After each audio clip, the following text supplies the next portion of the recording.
सवाल था हमारा सिद्ध कीजिए कि रूट 2 एक अपरिमेय संख्या है।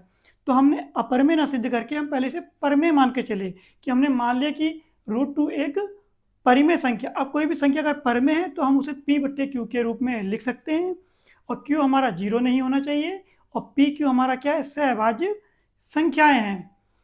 फिर हमने दोनों ओर वर्ग कर दिया, रूट 2 का वर्ग करा और p/q का वर्ग करा। रूट 2 का वर्ग आ जाएगा 2 और p/q का स्क्वायर करेंगे तो वो p²/q² आ जाएगा। फिर हमने क्रॉस मल्टीप्लाई तिरछी गुणा कर दी, p² की 1 से करेंगे p² ही आएगा, 2 की q² से करेंगे 2q² आ जाएगा। अब आपको मालूम है कोई भी चीज़ गुणा में होती है तो वो कहाँ जाती है, बट्टे में, तो 2 चला गया आपका बट्टे में। तो इसका मतलब होता है कि p² 2 से विभाजित होता है। तो हमने लिख दिया p² 2 से विभाजित। अब कोई संख्या अगर स्क्वायर से विभाजित होता तो उससे भी विभाजित होगी, यानी p² अगर 2 से विभाजित होता है तो p भी आपका 2 से विभाजित होगा ही होगा। फिर अगर p आपका 2 से विभाजित हो रहा है तो कोई नंबर आ रहा है, तो वो नंबर हमने ले लिया, कोई मान लिया r, यानी r क्या है, पूर्णांक है। फिर हमने वही चीज़ करी दोनों ओर वर्ग करने पर, फिर इन दोनों की वर्ग करा तो p का स्क्वायर p² हो जाएगा, 2 का स्क्वायर हो जाएगा 4, 2 दूनी 4, r² आपका r² हो गया।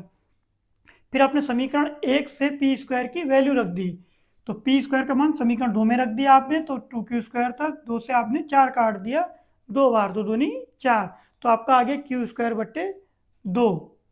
तो फिर यहाँ पर क्या हो रहा है, देखो q² आपका 2 से विभाजित होता है तो q भी आपका क्या होगा, 2 से विभाजित होगा। तो p और q दोनों क्या है, 2 से विभाजित है, जबकि हम लेके क्या चले थे, p और q सहभाज्य, यानी ये एक के अलावा किसी से विभाजित नहीं होंगे। लेकिन यहाँ क्या हो गया, p और q क्या हो गए, दोनों 2 से विभाजित हो गए, जबकि p और q क्या है, सहभाज्य संख्या है।